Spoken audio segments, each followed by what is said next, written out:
맞습니다. 오늘은 열왕기상 13장 말씀입니다. 1절 말씀을 읽고 시작을 할게요. 보라, 그때 하나님의 사람이 여호와의 말씀으로 말미암아 유다에서부터 베델에 이르니 마침 여로보암이 제단 곁에 서서 분향하는지라. 하나님의 사람이 제단을 향하여 여호와의 말씀으로 외쳐 이르되 제단아 제단아 여호와께서 이와 같이 말씀하시기를 다윗의 집에 요시아라 이름하는 아들을 낳으리니 그가 내 위에 분향하는 산당 제사장을 내 위에서 제물로 바칠 것이요 또 사람의 뼈를 내 위에 사르리라 하셨느니라 하고 자기 계시에 확신을 가지라라는 제목이고요. 오늘 말씀 여러분들이 유심히 들었으면 좋겠습니다.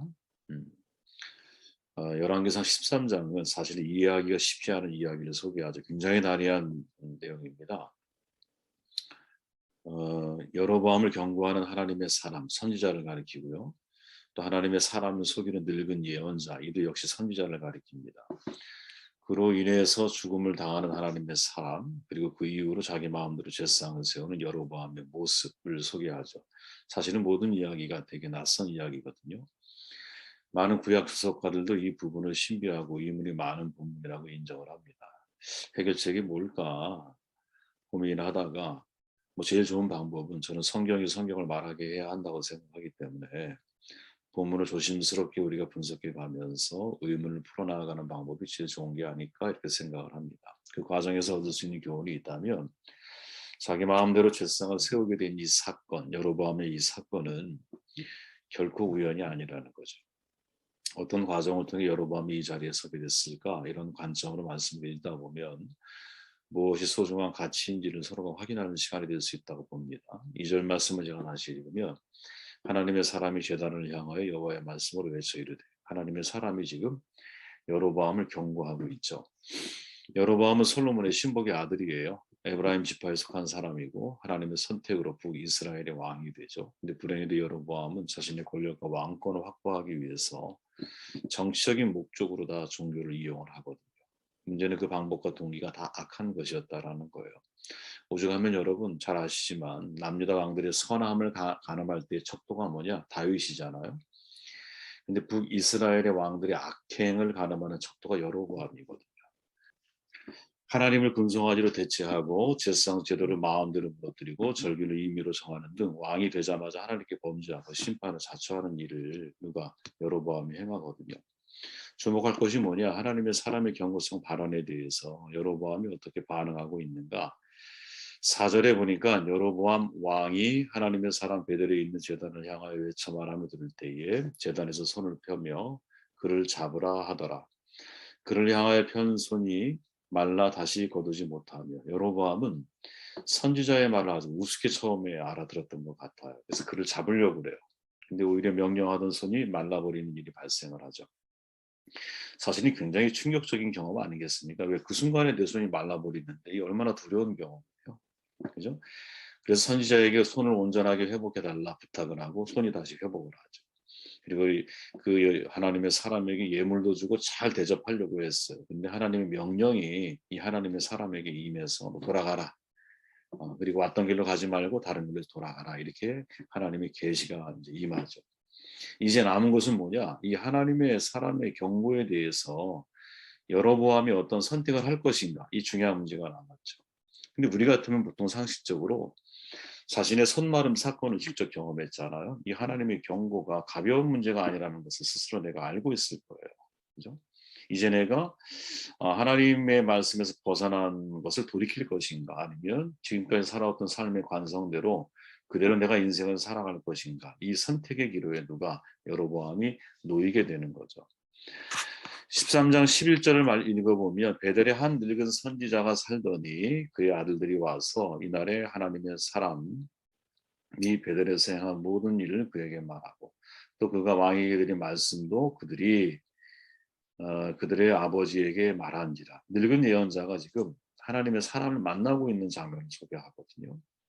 하나님의 사람이 떠나고 베델과 단에 두 금송아지를 세웠잖아요. 그 중에 하나가 베델이야. 베델에 있는 또 다른 선지자가 등장을 합니다. 두 사람이 다 선지자이지만 편의상 한 사람은 하나님의 사람이라고 칭하고 있고 또 다른 사람은 늙은 예언자라고 구분을 하고 있어요. 성경을 보면. 두 사람 다 이름을 밝히지 않은 것이 특징입니다. 베델의 선지자는 늙은 선지자로 소개되고 있죠. 늙었다라는 말은 힘이 없다라는 뜻도 가지고 있지만 반대로 또 지혜가 있다라는 뜻도 담겨 있거든요. 그러나 여기에서의 늙었다라고 하는 의미는 그가 여로보암이 왕이 되기 전부터 베델의 선지자였다라는 것을 우리에게 암시해주고 있는 거거든요. 즉 베델이 우상 숭배의 본산지가 되기 전에 그는 선지자로서 이미 활동을 하고 있던 사람이었어요. 그렇다면 우리는 중요한 한 가지 질문 던지게 되죠. 아니 그는 지금 여로보암이 금송아지로 하나님을 대체하고 있는데 그리고 마음대로 제사장을 세우고 산당에 모든 일들이 절기를 마음대로 바꾸고 있는 이런 과정 속에서 도대체 그는 뭘 하고 있느냐 이런 질문을 던지지 않을 수가 없는 거죠. 그죠? 물론 뭐 해답을 우리가 내릴 수는 없어요. 아무튼 이런 질문이 나올 수밖에 없다라는 거예요. 그러니까 어쨌든 이 늙은 예언자는 이제 하나님의 사람의 소식을 듣고 그의 뒤를 쫓아가요. 자신과 같은 선지자가 유다에 왔다는 소식을 듣고 반가워서 그랬는지 아니면 자기 영역을 침범한 것에 대한 불쾌함을 드러내고 있는 것인지 아니면 하나님의 계시를 받았다고 주장하는 것에 대해서 계시의 진실 여부를 확인해 보기 위해서 그런 것인지 그 동기가 분명하지가 않아요. 없어요 성경에. 베델의 늙은 선지자는 하나님의 사람에게 대뜸 뭐라고 말하냐면 여로보암에게 거절당한 초대, 여로보암의 초대를 거절했잖아요, 그죠? 근데 그를 하나님의 사람, 자기의 집으로 누가 이 늙은 예언자가 초대를 내. 함께 집에 가서 떡을 먹자라는 거예요. 이것도 왜 이렇게 하려고 하는지 동기와 목적에 대해서도 전혀 성경은 밝히지 않아요. 같은 선지자끼리 교제하기를 원하는 것인지 아니면 하나님의 사람을 시험하려고 하는 것인지 여로보암의 실패를 자신이 성공시켜 보려고 하는 것인지 온갖 의문투성이에요. 그러나 한 가지 뚜렷한 것은 뭐냐? 하나님의 사람이 처음에는 초지일관 그 늙은 예언자의 초청을 거절했다라는 거죠.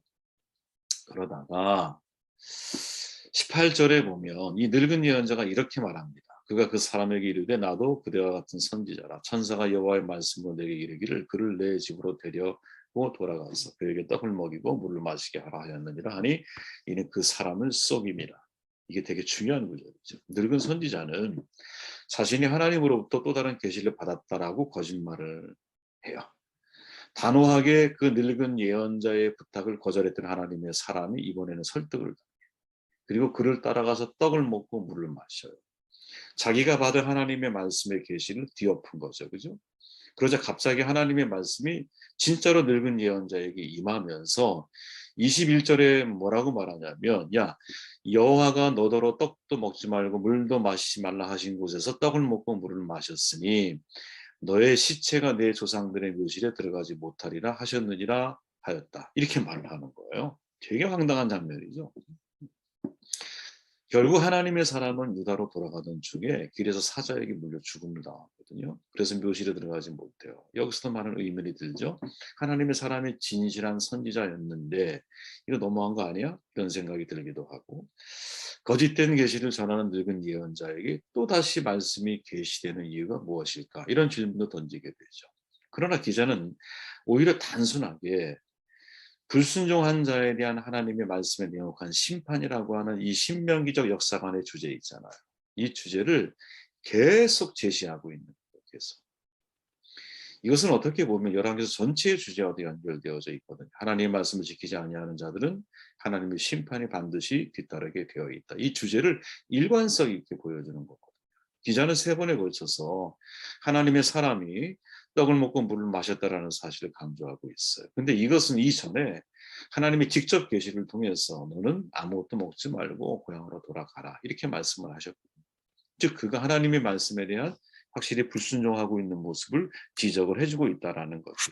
그러니까 옳고 그름의 정당성을 다 떠나서 지금 하나님의 사람이 죽게 된 이유에 대해서는 그가 하나님이 자기에게 계시한 말씀에 대해서 늙은 예언자가 어떤 계시의 말을 전했든 간에 그 말이 1순위였는데 그 말을 지키지 못하고 있다라는 것을 우리에게 전해주고 있죠.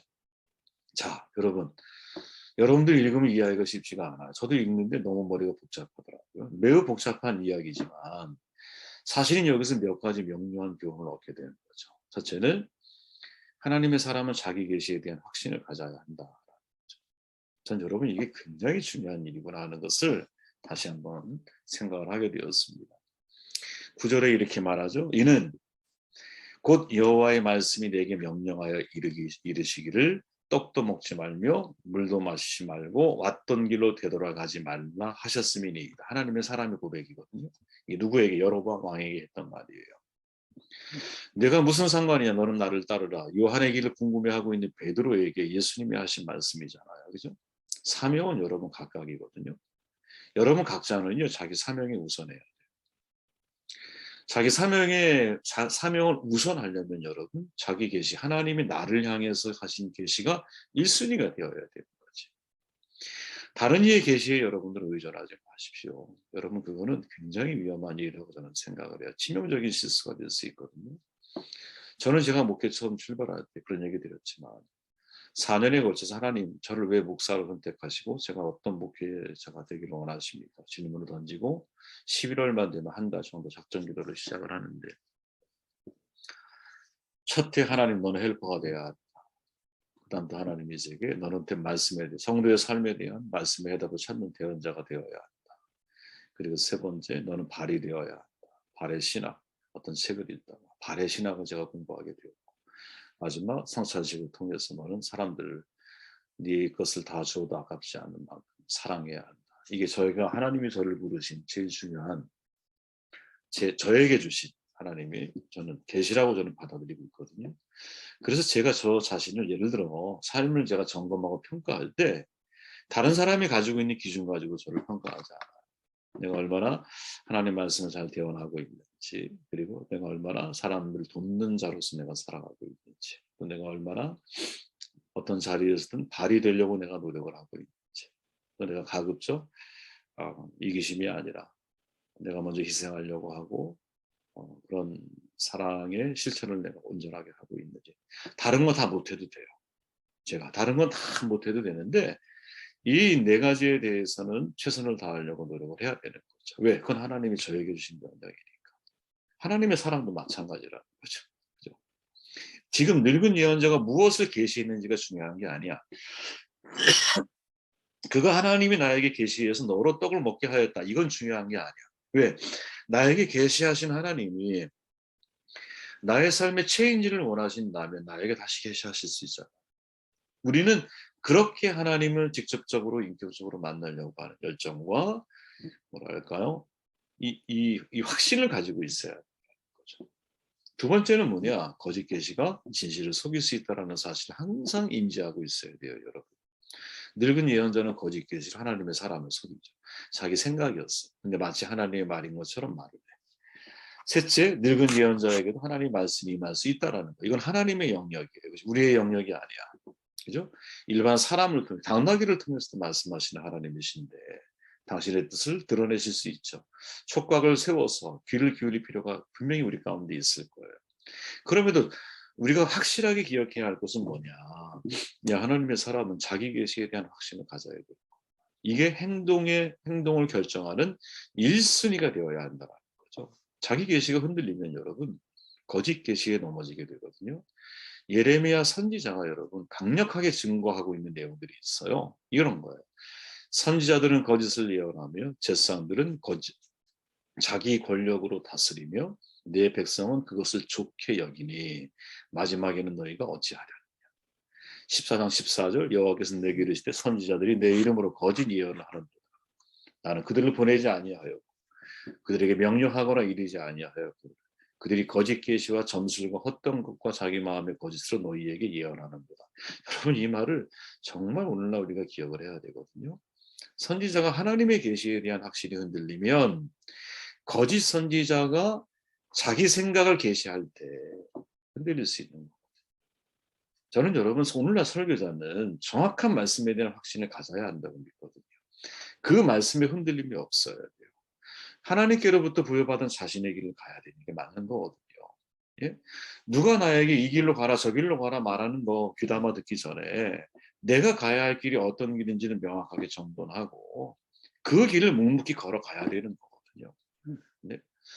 내가 가야 할 길이 명확하지 않으면 여러분 주변에 사람들이 이야기하는 것이 저로 하여금 좌로나 우로나 치우치는 인생을 살아가게 만들어요. 하나님 앞에 받은 나의 길을 걸어가야 되는 거죠. 33절 말씀 읽고 정돈할게요. 일반 백성을 산당의 제사장으로 삼되 누구든지 자원하면 그 사람을 산당의 제사장으로 삼았다. 이게 여로보암이 한 일이에요. 여로보암이 마음대로 제사장을 임명하고 있죠. 하나님의 사람이 늙은 예언자의 말을 듣고 죽음을 당했어. 그죠? 정벌하는 겁니다. 아마도 이 사건은 여로보암이 귀에 들어갔을 거예요. 성경 기자가 뭐라고 말하느냐? 여로보암이 이 일 후에 이렇게 말하죠. 이 일이 뭡니까? 지금 하나님의 사람이 늙은 예언자의 말을 듣고 죽은 사건이죠. 그죠? 그 사건 이후에 오히려 어떻게 악한 길을 떠나지 않고 오히려 일반 백성을 산당의 제사장으로 삼는 일을 막 자행을 하고 있고 자기 마음대로 절기를 정하는 일을 이 여로보암이 해하고 있다는 거예요. 그러니까 추측을 한번 해보는 거예요, 여러분. 자, 하나님의 사람을 통해 손마름을 경험했던 여로보암이다. 아주 깊은 고민과 갈등 가운데 빠졌을 거예요. 왜? 내가 직접 마비를 경험했잖아요. 마름. 그러나 베델의 늙은 예언자를 만난 하나님의 사람이 죽음을 당하게 되니까 생각이 바뀐 거지. 이해되세요? 생각이 더 바뀐 거야. 그는 베델의 늙은 선지자가 하나님의 사람보다 더 영적인 능력이 있다라고 생각했을지도 몰라요. 중요한 것은 어쨌든 이 사건으로 여로보암이 자기 길을 돌이키지 않는다라는 거지. 아, 참 우리에게 정말 중요한 메시지를 전한다라는 생각을 하게 되었습니다. 베델의 늙은 예언자처럼 선지자의 이름으로 계시를 전하며 그 계시가 하나님의 계시인지 사람의 계시인지 분별하는 건 너무나 쉽지가 않아요. 예레미야가 말하고 있는 여러분, 선지자들은 거짓을 예언하고 제사장들은 자기 권력으로 다스리고 내 백성은 그것을 좋게 여기는 마지막 날에 너희가 어찌하려느냐. 여러분, 이 말씀이 오늘날 우리를 향하신 말씀이라는 생각이 안 드십니까? 저는 여러분, 신앙인에게 타협할 것이 있고 타협할 수 없는 것이 있다고 저는 생각을 해요. 항상 비본질적인 거 다 타협이 가능해요. 그러나 본질적인 진리에 대한 타협은 불가능해요. 하나님이 나를 향한 계시, 이건 타협이 불가능한 거예요. 다른 사람이 나에게 어떤 계시를 말해도 여러분, 하나님이 내게 말한 계시가 1순위예요. 1순위. 이런 마음을 가지고 여러분들이 인생을 살아갈 수 있겠네요. 그래야 흔들리지 않는 삶을 살아갈 수 있는 것이 아닐까? 그런 생각을 하게 되었습니다. 말씀을 여러분 제가 중간에 멈춰서 다시 한번 자세히 읽어보시고 더 깊은 묵상하시기를 바라고요. 붙들고 기도하시고 제가 마음을